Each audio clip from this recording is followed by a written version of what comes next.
Hello and welcome to my channel. In today's video I will talk about a very interesting vehicle that is often overlooked and deserves more attention. This is the Austro-Daimler Panzerwagen, a prototype armored car that was designed and built in Austro-Hungary before the Great War.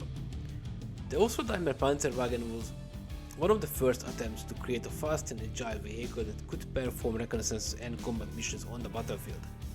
So, if you are interested in learning more about the Austro-Daimler Panzerwagen, stay tuned and enjoy the video.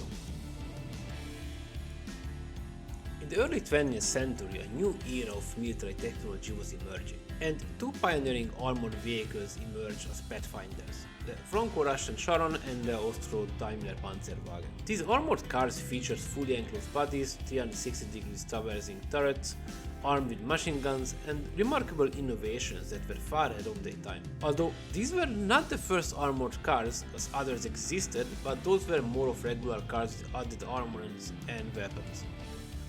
These new vehicles were the first fully armored cars that were designed to be a fighting vehicle and not converted from civilian ones. In today's video, we will look at the Austro-Daimler Panzerwagen, which was designed under the guidance of Paul Daimler. This remarkable vehicle stood out with its unique features, for example the four-wheel drive chassis. The fully enclosed body of the Panzerwagen was crafted from 3.5mm thick armored metal, setting a new standards for armored car designs during an era when traditional cavalry units were the symbol of military power and mobility. The defining characteristic of the Panzerwagen was its dome-shaped rotating turret. This turret was built with 4mm armor protection, and within this turret, one or two water-cooled Maxim machine guns were housed, enabling sufficient firepower for this vehicle on the battlefield. Altogether, two versions of the Panzerwagen were built. One featured twin openings and a semi-open rear section, while the other was fully enclosed with only a single machine gun port. Under the hood, the Panzerwagen was equipped with a 4-cylinder water-cooled 4.4-liter engine generating 35 horsepower. The driving compartment of the Panzerwagen was integrated with the fighting compartment, and the driver and the co-driver seats were adjustable and could be raised to provide a view from over the rooftop. However, the field of view from inside the vehicle was very limited, featuring no side windows or lookouts and only had two small front windows with shutters.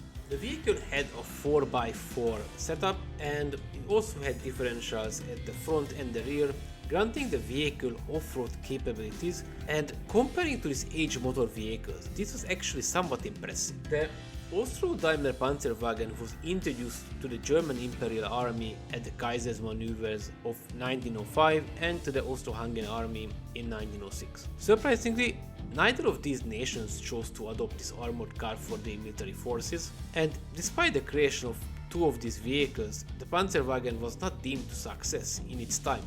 This is a sad story that happens over and over again in the history of the Austro-Hungarian Empire.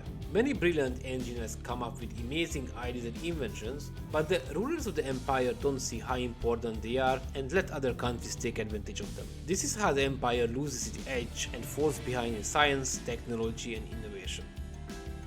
Thank you for watching this video. I hope you liked it, and if you did, please don't forget to subscribe.